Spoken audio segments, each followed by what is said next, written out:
everybody, welcome to another video by Liminal Spaces. So today we're doing another episode, I guess, of our series of Philip K. Dick stories. This one is called The Defenders. It was first published back in 1953 in January in Galaxy Magazine, I think it was called. And this was converted into a novel of his called The Penultimate Truth. This is the first one we've read that actually got converted into a longer story. And I was a little bit shocked by that because we're back to kind of a very straightforward idea. It's a really good idea. It's very enjoyable to read it. But it is very kind of straightforward. So I'm not sure how this would be expanded. It'll be interesting to look into that in the future. I don't know how we're going to go with these short stories versus kind of trying to read these novels. I suppose it depends on how long they are, but it should be a lot of fun. So we'll get there. We will get there. So, The Defenders. This story is there's a person who works for a government agency who finally has a day off. And they're very excited about it. His wife is there. It is the 50s. His wife is there, and his wife is kind of worried because there's a huge war going on. And it turns out that they're living underground, and they've been underground for 8 years while this war rages above their heads. And it's robots that are fighting for them. And every day they get newspapers and news reports updating them on the progress of the war with the Russians. And it seems to be going well. He's in a good mood. He read the newspaper. Everything's good. His wife, I guess, is a teacher, and she explains that one of the robots that's fighting the war is going to come down to her class. So she might be a teacher for children. And he's like, make sure that they wash it before they bring it in because it'll be incredibly radioactive because it's been up on the surface. And she's like, oh, I'm sure they'll wash it. I hope they'll wash it. And he's like, well, it's my day off. You want to go see the movies? And she's like, oh, no, it's horrible. They always just show our planet in ruins and all the horrible things that have happened. And she gets all upset.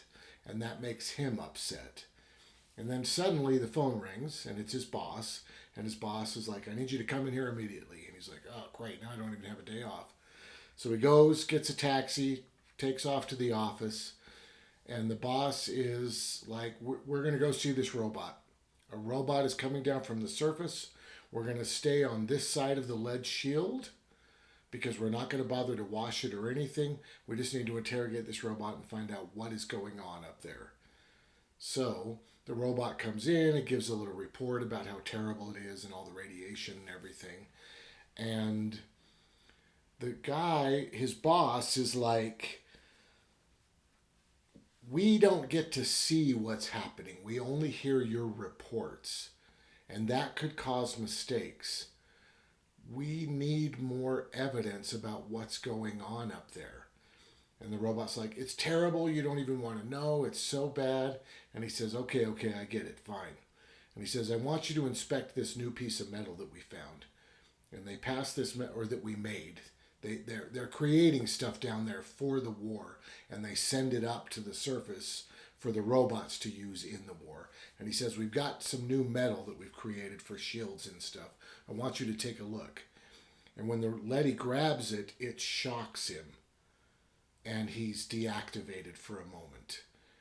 And then the boss opens the door so that they're all exposed to any radiation that the leady would have. And the other, the guy whose day off it was, is like, what are you doing? It's crazy. He's like, no, it's okay. None of these robots are actually radiated. And they bring in a Geiger counter. They check it out. There's no radiation. And they go back in, they shut the door, the robot wakes up and leaves. So the boss is like, tomorrow we're going up. Go back home, get a good night's rest. When you come back tomorrow, we're going up to the surface. The guy's like, okay.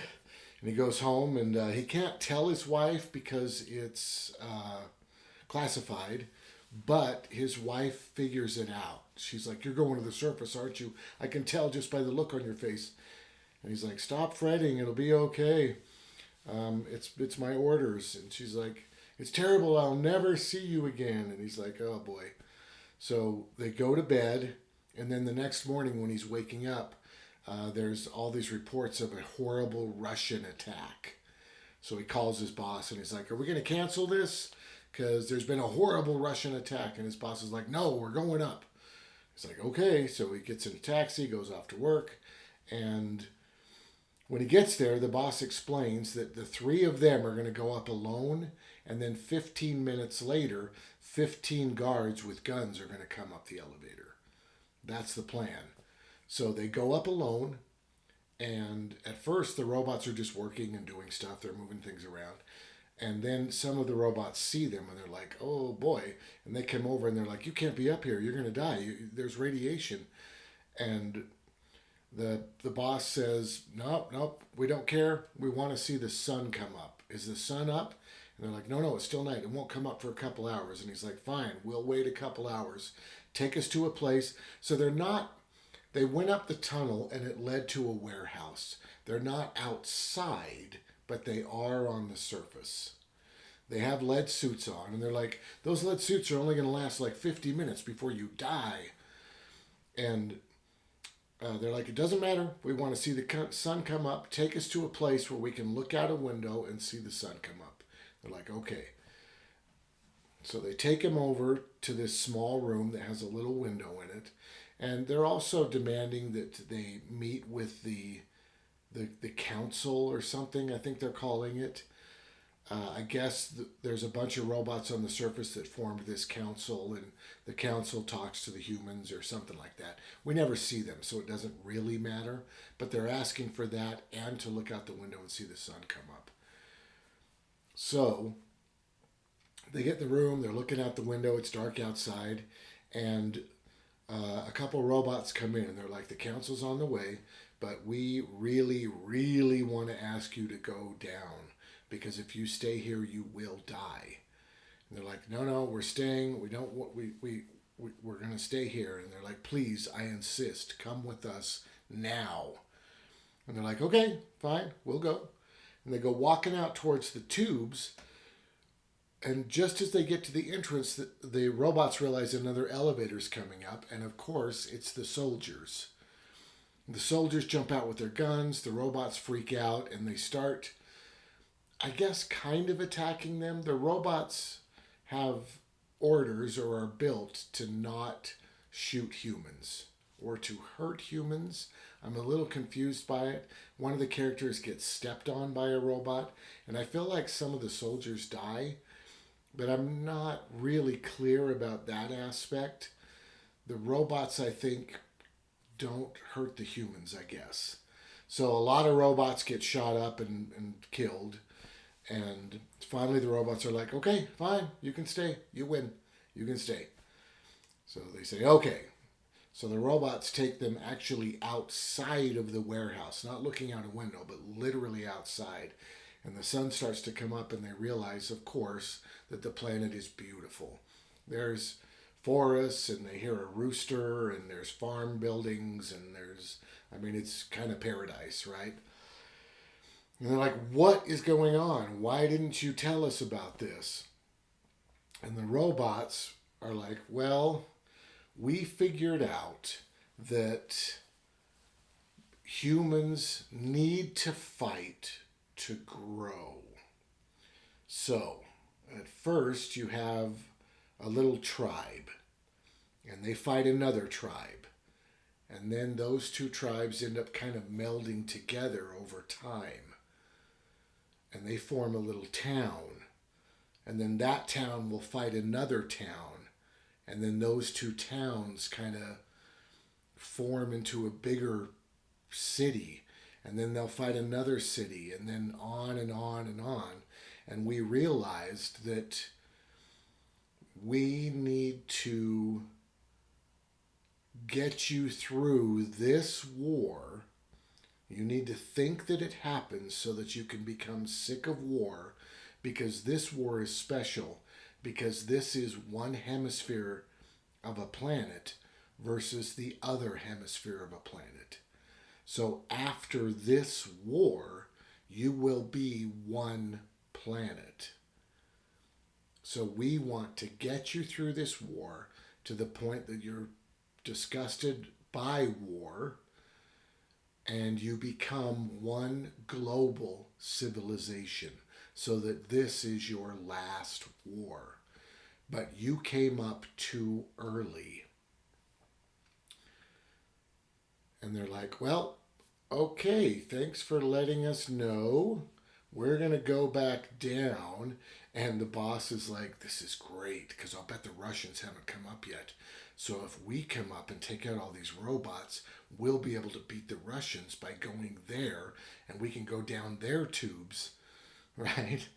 So he's still got the war mentality and they're like, okay, see ya, bye. And they go wandering towards the tubes, but when they get to the tube to go back down, they realize it is sealed.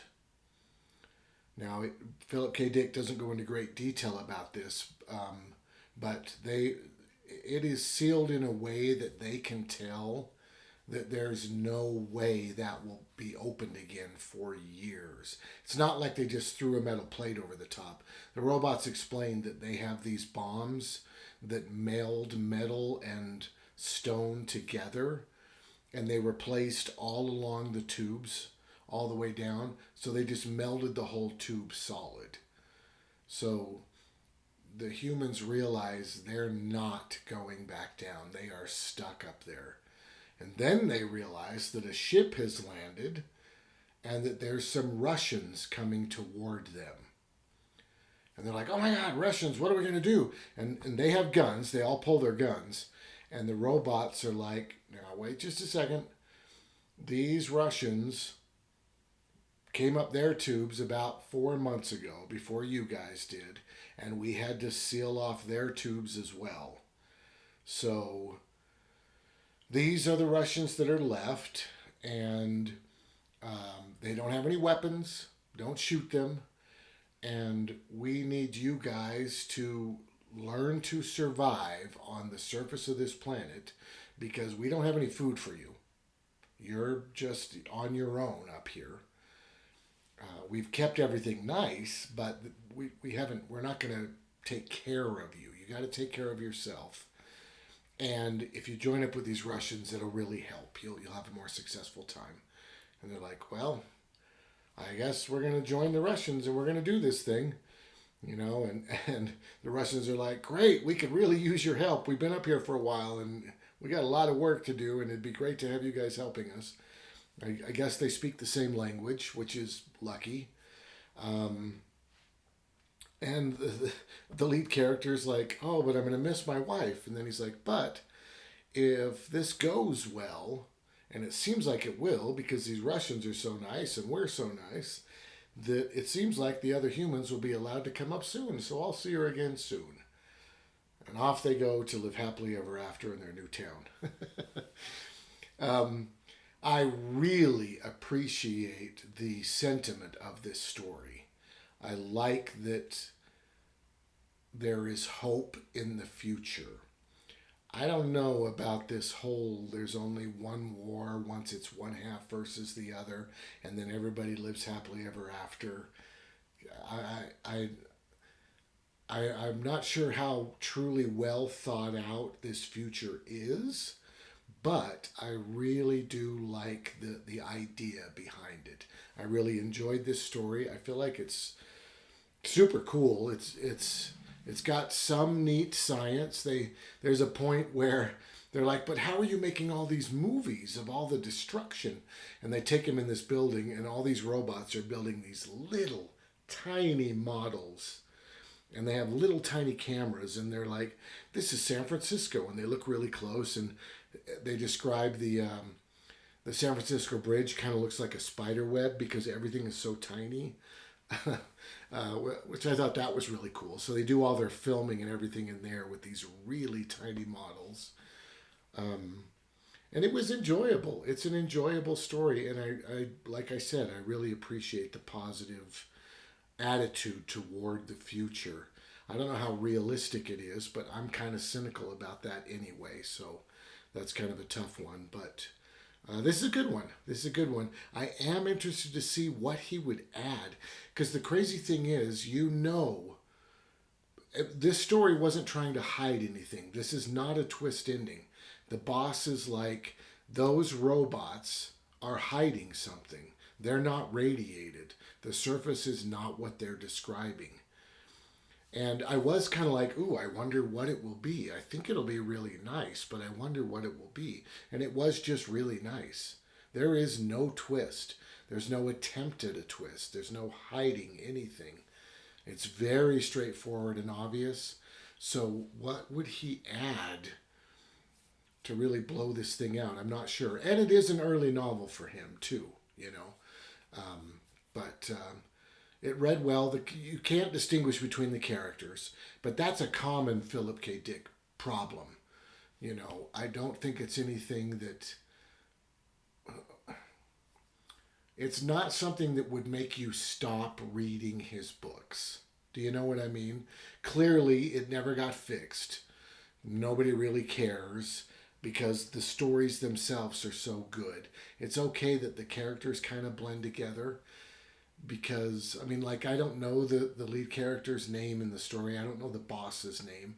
I only kind of know them by their jobs because they're all exactly the same. There's no difference in their voice or their goals. You know, they're just some humans hanging around. But that's okay. That's all right. The story's good. It's a positive point of view. It's cool. So this is a really good one. I really enjoyed it. I think we're still ranking. I sort of forget with these things. We got a lot going on. But I would give this a good 8. I mean, I think it's a cool story. It's fun. The only problem, of course, is the fact that I don't know how realistic it is. You know, this is... I would almost call this fantasy more than science fiction. Not because they carry swords or something like that. You know, they have guns and robots and things. It's obviously science fiction, but the philosophy is very basic. Very basic. But it's good. I really enjoyed it. Thank you so much for watching. If you enjoy this, hit the like button. And if you want to see more like this, we got a ton. So just subscribe, jump to the channel. You'll find all kinds of cool Philip K. Dick stuff and other writers. My brother's working on a new book that he found that's a bunch of short stories that are from Philip K. Dick's kind of heyday. It's actually Harlan Ellison, right? I mean, it's serious stuff. And we'll see how it goes. I'll bet a lot of it's going to be pretty edgy, which is fine, you know. But we'll see. We'll see. It should be really cool. Thank you for watching.